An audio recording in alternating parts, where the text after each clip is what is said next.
వైఎస్ఆర్ కాంగ్రెస్ పార్టీలో ఉన్నటువంటి ఎంపీల్లో ఒక ఎంపీ మచిలీపట్నం ఎంపీ బాలశౌరి వచ్చి ఆల్రెడీ జనసేనలో చేరారు. మొన్ననే నిలదీశారు కూడా ఒక పక్కన జగన్మోహన్ రెడ్డిని.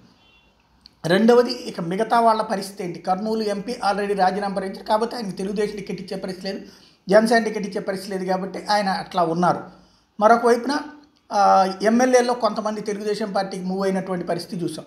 ఇప్పుడు లావు శ్రీకృష్ణదేవరాయలు వచ్చేట్టు మొన్నదాకా నరసరావుపేట టికెట్ ఆశించారు. నరసరావుపేట నుంచి అనిల్ కుమార్ యాదవ్ పోటీ చేయబోతున్నారు. అంటే బీసీలకు ఆ సీట్ ఇవ్వడంతో అనిల్ కుమార్ యాదవ్ అక్కడికి వచ్చేటప్పటికి లావు శ్రీకృష్ణదేవరాయలకు అవకాశం లేదు. ఆయన గుంటూరు నుంచి పోటీ చేయమంటే ఆయనకి అందుకు ఒప్పుకోలేదు. గల్లాజేదో మొన్ననే తెలుగుదేశం నుంచి బయటికి వెళ్ళిపోయానన్నారు, రాజీనామా చేశానన్నారు. ఆ గల్లాజేదో ఇంటికి చంద్రబాబు నాయుడు తాజాగా ఢిల్లీ వెళ్ళినప్పుడు వెళ్తే అక్కడికి లావు శ్రీకృష్ణదేవరాయలు వెళ్ళి కలిశారు చంద్రబాబు గారిని. నరసరావుపేట సీటు ఆయన ఆశిస్తున్నారు. నరసరావుపేట వాస్తవంగా తెలుగుదేశం పార్టీకి కూడా కాంపిటీషన్ లేదు, గుంటూరు నుంచి అయితే కాంపిటీషన్ ఉంది.